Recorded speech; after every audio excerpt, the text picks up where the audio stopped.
오늘 이 아침에는 마가복음 4장 30절에서 41절 본문으로 메시지 나누겠습니다. 30절부터 한번 읽어보겠습니다. 또 이르시되 우리가 하나님 나라를 어떻게 비교하며 또 무슨 비유로 나타낼까? 겨자씨 한 알과 같으니 땅에 심길 때에는 땅 위의 모든 씨보다 작은 것이로되 심긴 후에는 자라서 모든 풀보다 커지며 큰 가지를 내나니 공중의 새들이 그 그늘에 깃들일 만큼 되느니라. 우리 주님이 하나님 나라의 원리를 이렇게 비유로 말씀하신 대목입니다. 하나님 나라는 무엇과 같은가? 겨자씨 한 알과 같은 것입니다. 그래서 그 존재 자체가 너무나도 미약하고 모든 식물보다 작은 것이지만 한번 땅에 심겨지고 거기서 생명이 발화하기 시작하면 그것이 장성해지고 그것이 갖는 영적 파급력은 엄청 크게 될 것이라는 그런 말씀인 것이죠. 실로 그렇습니다. 하나님 나라의 역사는 매우 작고 보잘것없는 것으로 시작하지만 그 영적인 파급력은 말할 수 없이 크다고 말씀드릴 수가 있는 것입니다. 이 원리가 성경 전체를 관통하는 하나님 나라의 원리라고 말씀드릴 수가 있죠. 창세기에 보면 아브라함에게 내 씨로 말미암아 천하 만민이 복을 받으리라고 하나님이 약속하셨습니다. 그것은 무엇이냐면 1차적으로 하나님께서 아브라함에게 이삭을 주실 것으로 말씀하시는 것이고 이 약속의 그 후손을 통해서 이제 이 땅에 메시아가 오실 것을 예언한 것입니다. 그러니까 아브라함의 씨, 이삭의 씨, 그리고 다윗의 후손이 되시는 예수 그리스도가 이 땅에 인간의 몸을 입고 오셔서 평범한 목수의 아들로 태어나셔서 공생애를 보내시고 하나님께 온전히 순종하신 후에 십자가에 달려 죽으시고 부활하심으로 말미암아 온 세상의 주가 되시고 온 땅의 피조물과 만물들에게 영광과 경배를 받으시는 만왕의 왕이 되실 것을 말씀하시는 것이죠. 그리고 그를 믿는 자마다 죄에서 사함을 받고 죽을 영혼이 영생을 얻게 되고 죽을 몸이 부활에 참여하게 되는 그런 놀라운 축복을 누리게 될 것을 말씀하고 있는 것입니다. 모든 나라와 모든 족속 가운데 아무리 비참하고 깨어진 영혼들이라 할지라도 그리스도께 나오면 영적인 하늘의 복을 받게 되어 있는 것입니다.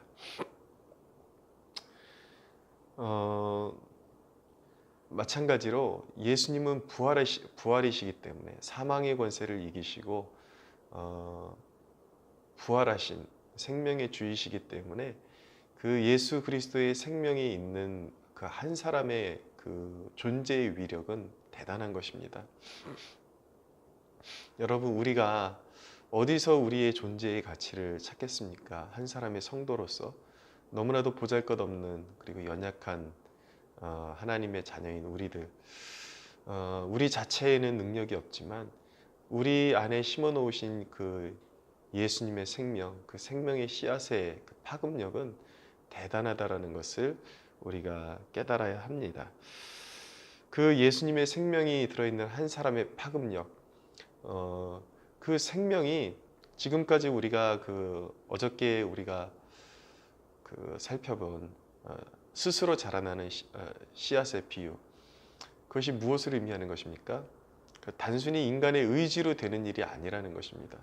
그것은 나의 잘남이나 나의 자격에 의한 것이 아니라 오직 은혜로 되는 것인데 하나님의 생명이 깃들게 되면 반드시 무언가 역사가 일어나고 자라날 수밖에 없다라는 것을 이야기하고 있는 것이죠. 그래서 예수의 그 진정한 생명이 한 영혼을 장악하게 되면 그 한 심령이 떨어지는 그 땅마다 그 공동체마다 그가 존재하는 것마다 놀라운 생명의 역사가 분명하게 나타날 수밖에 없는 것입니다.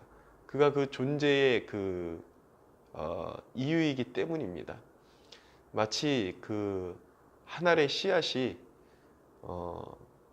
단순하게 그냥 아무것도 없는 듯하지만 땅에 심겨져서 그 환경이 갖춰지면 반드시 그 씨앗에서 감추어졌던 생명이 나타나고 싹을 내고 자라나고 나중에 열매를 맺게 되는 것처럼 그리스도인의 존재가 그렇다라는 것입니다. 그것은 이미 역사적으로도 증명되어졌고 또 계속해서 그러한 역사는 현재 진행형으로 이루어지고 있습니다. 일례를 들어드리면 1858년에 미국에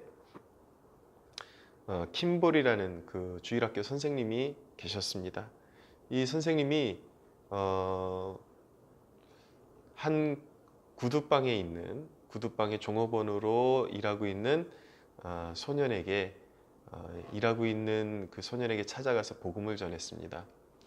복음을 전했는데 이 소년이 그 복음을 듣고 기쁨으로 감격하면서 예수님께 온전히 삶을 드리게 되었습니다.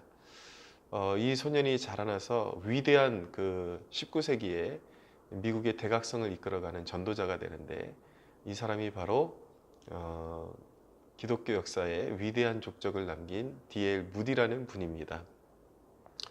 근데 이 에드워드 킴볼이라는 그 교사분이 나중에 그 자기의 소감을 적어놓은 것을 보면 이 아이에게 복음을 전할 때에 자기가 어떤 큰 감동을 받거나 특별히 그 말이 유수하지 못했다라는 것을 증언하고 있습니다. 굉장히 두려웠고 떨렸고 솔직히 그 말의 전개가 잘 맞아 떨어지지 않는 것을 느낄 정도로 형편없이 그렇게 긴장해서 예수님의 그 복음을 전했을 뿐인데 이 아이가 그 복음에 감동해서 전적으로 자신의 삶을 주님께 헌신하는 역사가 일어났다라는 것을 증언하고 있는 것이죠. 다시 한번 여기서 복음의 역사가 인간의 말에 있는 것이 아니라 성령의 능력에 있다라는 것을 우리에게 가르쳐주고 있는 것입니다. 이 D.L. 무디가 회심하고 나서 21년 후에 영국에 가서 이제 집회를 열게 됩니다. 거기서 메이어라는 사람이 이 무디의 설교에 크게 감동해서 이제 무디의 훌륭한 동역자가 됩니다. 이 메이어가 이제 이후에 미국에 가서 미국의 대학생 집회를 열게 되는데 그곳에서 체프먼이라는 한 사람이 회심하게 됩니다. 그래서 이 회심한 체프먼이 또 한 사람에게 전도를 해서 회심시키게 되는데 그 사람의 이름이 바로 빌리 선데이입니다. 여러분, 빌리 선데이가 누군가? 그는 유명한 야구 선수였습니다.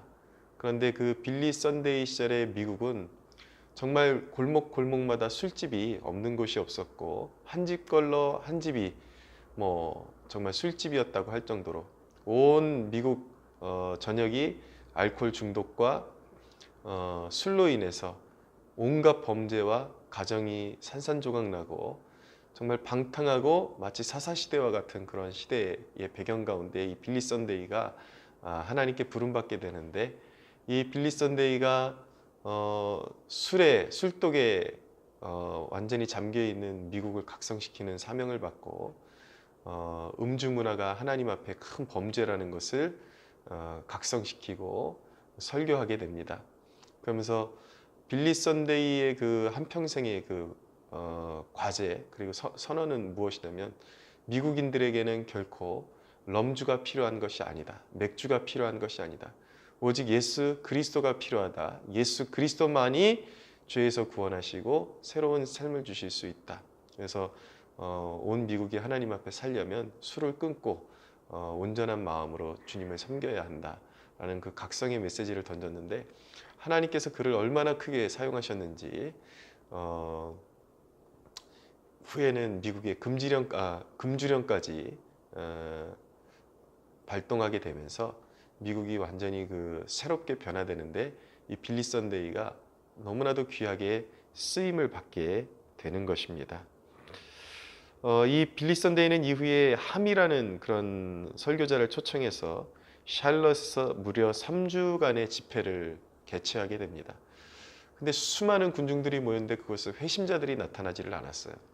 근데 그곳에서 유일한 회심자가 나타났는데 바로 12살짜리 소년 하나가 주님을 영접하고 돌아오는 역사가 일어나게 됩니다. 많은 노력과 수고 끝에 얻은 결실이라고 치기에는 너무나도 부족한 결실로 보였지만 사실은 그것은 영적으로 엄청난 그 위대한 역사였다라는 것, 놀라운 역사였다라는 것을 알게 되는 것입니다. 이때 회심한 12살짜리 소년이 누구인가? 바로 우리나라의 1973년에 서울 여의도 광장에서 100만 명 전도 집회를 개최한 빌리 그레함 목사님, 무려 22억 명에게 복음을 증거하는 종으로 쓰임 받았다고 하는데 아무 열매가 없어 보였던 이 집회를 통해서 이 소년 한 명이 그리스도의 이름으로 회심함으로 말미암아 기독교 역사에 놀라운 파급력을 가져오는 결과를 초래하게 된 것입니다. 여러분, 이와 같이 하나님 나라라는 것은 매우 작은 것 같지만 그 파급력이 너무나도 놀랍고 위대하고 큰 역사라는 것을 알게 되는 것입니다. 그 예수의 생명이 한 영혼 안에 깃들어 있다라는 것이 얼마나 이 위대한 일인지 여러분들 이 아침에 조금이라도 깨닫게 되는 축복이 있게 되기를 원합니다. 그러므로 여러분 안에 있는 그 생명의 씨앗을 경홀히 여기지 마십시오. 제가 누누이 말씀드리지만 기독교는 1차적으로 자격이 아니라 믿음이라고 말씀드렸습니다. 여러분, 자격에 의해서 이렇게 큰 일이 이루어지는 것이 아니라 믿음으로 이루어지는 것입니다. 그리고 필연적으로 예수의 생명이, 부활의 생명이 그런 역사를 만들어내게 되는 것이죠. 여러분, 우리나라에도 이 신앙 역사를 보면은 6.25 때 정말 처참하게 가난해지고 그 전쟁의 포화를 피해서 피난민으로 남한에 내려왔지만 그들에게 가진 것은 예수의 생명밖에 없었지만 그 생명을 키우고 그 생명 안에서 하나님을 섬겼던 그런 믿음의 그 선조들이 그 후손들을 통해서 얼마나 위대한 하나님의 종들이 나타나고 이 민족이 각성하고 깨어나는데 쓰임받게 되었는지 여러 사례들을 듣게 됩니다. 그와 같이 가난하고 비참하고 찢어지고 그리고 상한 마음밖에 없다 할지라도 그 안에 있는 예수의 생명이 그렇게 위대하고 놀라운 회복의 역사를 일으켜낸다라는 것이죠. 중요한 것은 우리의 신앙이 정말 그 안에 유정란 같이 생명을 잉태하고 있느냐, 아니면 무정란 같이 정말 아무런 생명도 없이 그냥 하나의 그냥 계란의 모양을 하고 있는, 그러나 그 안에는 생명이 없는 그런 존재인지, 그것이 중요한 것입니다. 중요한 것은 온 마음으로 그리스도께 복종하고 그리스도를 영접한 하나님의 백성들에게는 부활의 생명이 반드시 깃들어 있고, 그것은 단순히 인간의 노력으로만 되는 것이 아니라 필연적으로 하나님의 역사로 말미암아 좋은 열매를 맺을 수밖에 없다라는 것을 알게 되는 것이죠. 그러므로 중요한 것은 우리가 진정으로 우리의 죄악을 회개하고 예수의 생명 가운데 거하고 주님께 삶을 드리는 것 외에 그거보다 더 중요한 것은 없다라는 것을 우리가 알게 되는 것입니다. 하나님 나라의 사역의 원리도 마찬가지입니다. 아브라함이 하나님의 약속을 받고 가나안 땅으로 갔지만 아브라함의 초기에 아브라함 시대에 하나님께로부터 받은 약속의 땅, 그 가나안의 그 가나안 땅으로부터 받은 그 땅은 막벨라 굴 하나밖에는 없었습니다. 막벨라 굴이 무엇입니까? 아브라함을 비롯한 믿음의 조상들이 묻힌 그 무덤이죠. 그 무덤 하나가, 그것이 이후에 그 가나안 땅을 이제 하나님께서 아브라함을 통해서, 아브라함의 후손들을 통해서 취하게 하신다라는 그 약속의 표징이었던 것입니다. 비록 무덤이었지만, 작은 굴 하나였지만 그 가나안에 있는 그 막벨라 굴을 통해서 이후에 하나님께서 가나안을 주시겠다라는 그 약속이 거기에 깃들어 있던 것이죠. 하나님 나라의 사역이 마치 막벨라굴과 같습니다. 작은 무덤과 같고 아무런 생명력이 없는 그런 것 같지만 하나님의 약속이 그것을 위대한 부흥을 일으키고 놀라운 역사를 일으키게 되는 것입니다. 그래서 이후에 그 모세와 여호수아 시대에 이르러서 여호수아가 이제 이스라엘 백성들을 끌고 가나안 땅을 온전히 점령하게 되는 그런 놀라운 그런 축복이 있게 되죠. 하나님의 약속의 말씀은 반드시 이루어진다. 하나님 나라는 정말 하나님의 약속에 의해서 성취되어지고 이루어지는 놀라운 역사라고 말씀드릴 수가 있겠습니다. 한 지역 사회에 그 예수의 생명이 깃들어 있는 하나님의 임재가 있는 교회가 떨어지고 심겨질 때에 그것의 놀라운 영적인 각성의 역사와 사람들을 주께로 인도하는 놀라운 도구로 쓰임받게 되는 것이죠. 오늘 말씀에 보면 예수님께서 그 비유를 말씀하신 다음에 이제 제자들에게 건너편으로 건너가자고 제안을 하십니다. 그리고 배를 타고 건너가시는데 배가 험난한 그 광풍에 휩싸이게 됩니다. 37절 이하의 말씀이 바로 그 대목인데 주님이 사랑하시는 자들을 광풍에 밀어넣으시는 이유가 있습니다. 왜 주님은 사랑하는 백성들을 의도적으로 광풍으로 밀어넣으시는가? 첫째는 훈련시키시기 위함입니다. 하나님의 백성들의 그 믿음을 고양시키고 믿음을 자라나게 하시기 위해서, 성장시키시기 위해서 역경을 허락하시는 것이죠. 최초의 믿음은 우리가 예수님을 믿을 때에 사실은 우리가 예수님을 믿는 믿음도 이것이 신비의 영역입니다. 하나님의 선물로 받는 것이죠. 인간은 영적으로 완전히 죽어 있기 때문에 하나님을 의식할 수 있는 그런 영적인 체계가 완전히 무너져 있고 영적으로 죽어 있습니다. 근데 이 영이 깨어나려면 인간의 그런 어떤 자의적인 노력이나 인간의 그런 조건에 의해서 영혼이 깨어나는 것이 아니라 하나님의 은총이 임할 때에 그리고 하나님의 계시가 임할 때에 한 영혼이 깨어나고 예수의 복음을 듣고 이해하게 되고 그리고 하나님의 말씀을 읽을 때에 성령의 조명하심 가운데 깨닫게 되는 것입니다. 최초의 믿음은 선물로 받는 것이지만 그러나 우리에게 주어진 믿음을 성장시킬 수 있다는 것을 우리가 깨달아야 되는 것입니다. 무엇이든지 결정론적으로 우리가 생각하는 태도는 결코 좋은 태도가 아닙니다. 그리고 복음적인 태도가 아닙니다. 분명한 것은 무엇이냐면 신앙의 연단과 훈련을 통해서 우리의 믿음이 배가 되고 그리고 견고해질 수 있다는 것입니다. 그런데 우리의 믿음이 고난이 없이는 역경이 없이는 실제적으로 자라날 수가 없습니다. 그래서 반드시 고난을 받아야 되는 것이죠. 이 험난한 역경을 통과할 때마다 그리스도인들은 하나님의 선하심을 알게 되고 어떤 역경도 우리의 생명을 빼앗아갈 수 없다라는 것을 배우게 되는 것이죠. 주님이 사랑하시는 자들을 광풍으로 밀어넣는 두 번째 이유는 무엇이냐면 철저히 주님만을 의존케 하게 하시기 위해서입니다.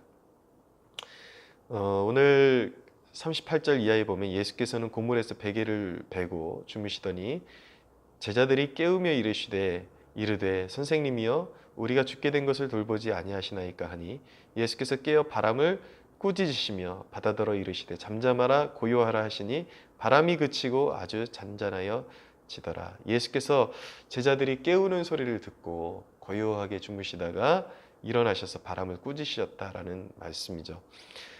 성경에는 하나님을 깨우라는 그런 표현들이 나옵니다. 그리고 시편 같은 곳에는 여호와여 깨어나소서 우리 하나님이여 깨어나소서라는 표현들이 나오죠. 하나님이 주무시는 것이 아닌데 성경의 그 또 다른 대목에는 하나님은 결코 잠들지도 아니하시고 주무시지도 아니하신다라고 시편 121편이 말씀하고 있습니다.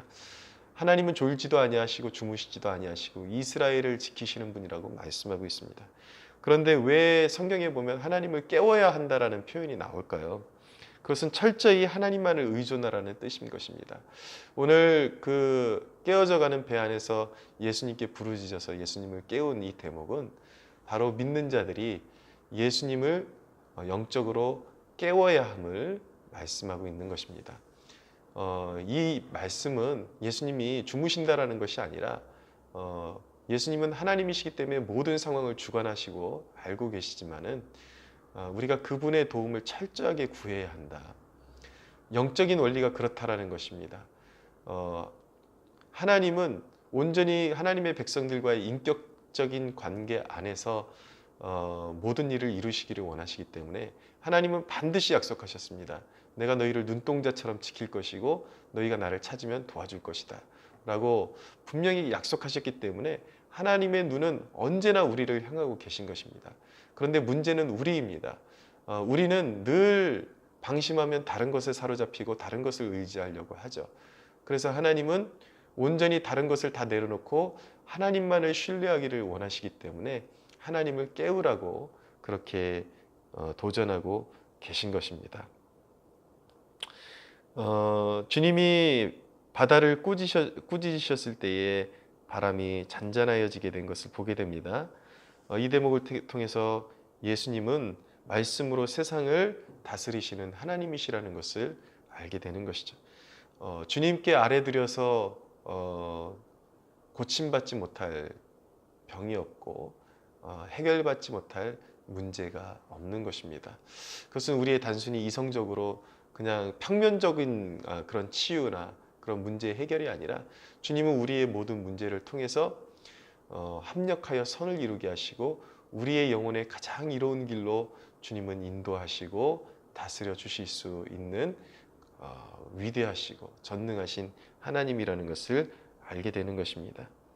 주님이 깨어나실 때에 어둠이 물러가고 교회의 부흥은 찾아오게 되는 것입니다. 주님이 깨어나실 때에 귀한 영혼들의 결박이 풀어지고 영적인 자유가 찾아오게 되는 것입니다. 그러기 위해서는 이 성경이 주님이 깨어나는 역사, 그러니까 영적인 흑암으로 덮인 사회 가운데 기도의 사람이 일어나고 주님을 깨우게 되면 그 놀라운 영적인 사회적인 각성과 민족적인 각성까지 일어나게 되는 것을 보게 되는데 그러한 사례들이 바로 1907년도에 이 민족에게도 있었고 1906년도경에 선교사들의 그런 작은 성경 공부 모임에서 영적으로 각성하고 기도하기 시작한 것이 부흥의 불씨가 돼서 이 땅에 하나님이 깨어나시고 하나님의 영광이 도래하기 시작할 때 1907년도에 부흥이 일어났고 스코틀랜드와 영국의 영적인 암흑의 시기에 교회들이 다 생명력을 잃어갈 때에 이반 로버츠라는 하나님의 사람을 일으키셔서 수년 동안 기도하게 하시죠. 정말 하나님을 깨우는 그러한 사명을 수년 동안 쉬지 않고 이 이반 로버츠가 감당하게 됩니다. 그래서 하나님께서 이반 로버츠의 기도에 응답하셔서 스코틀랜드의 작은 시골 마을부터 영적인 각성이 일어나서 나중에 그 파급력이 영국까지 이르게 되고 그 각성의 여파가 이제 미국과 그리고 미국을 통해서 미국과 영국을 통해서 아시아에 이 복음이 전파되면서 세계 복음화의 불씨를 당기게 된 것입니다. 실로 하나님을 깨우는 백성들은 복이 있습니다. 하나님을 깨울 수 있는 백성은 기도하는 백성들 외에는 존재하지 않는다라는 것을 알게 됩니다. 우리는 주님을 흔들어 깨워야 합니다. 말씀드렸듯이 하나님이 주무시는 것이 아니라 우리 주님이 주무시는 것이 아니라 우리가 그렇게 주님을 의존하고 영적인 흑암 가운데 의존하고 살아날 길은 오직 하나님밖에는 없음을 깨닫기를 원하시는 것입니다. 40절에 보니까 이에 제자들이 이르되 어찌하여 이렇게 무서워하느냐 제자들에게 이르되 어찌하여 이렇게 무서워하느냐 너희가 어찌 믿음이 없느냐. 그러나 한 가지 주님께서 이들에게 주님을 온전히 의존하는 그런 훈련을 시키셨는데 그들이 혼비백산이 되어서 정신줄을 놓아버리고 주님께 부르짖는 모습을 보시면서 너희 믿음이 어디 있느냐라고 책망하셨습니다. 이것은 무슨 말씀인가 하면 너희가 나를 깨운 것은 잘한 것이다. 그러나 이후로는 그렇게 당황하고 혼비백산이 되어서 깨우지 말고 온전한 믿음과 신뢰 가운데 내가 아버지를 신뢰함 같이, 그러니까 예수님께서 그 깨어져가는 배의 고물에서 평안을 누리셨던 그 모습처럼 그렇게 온전히 주님을 신뢰하면서 구하라는 그런 당부의 말씀인 것입니다. 사랑하는 여러분, 어떤 어려움 가운데 있습니까? 그리고 이 민족의 어둠을 보면서 한숨 짓고 있습니까? 우리는 주님을 깨우는 백성들이 되어야 하는 것입니다. 사력을 다해서 우리에게 그런 생명의 약속의 말씀들이 주어졌음을 믿고 온전히 깨어서 우리 한 사람 한 사람이 연합하고, 교회가 연합하고 깨어서 하나님의 보좌를 흔드는, 하나님을 깨어드리는 그러한 놀라운 그런 축복의 역사 가운데 쓰임 받는 저와 여러분들이 되기를 예수 그리스도의 이름으로 축복합니다.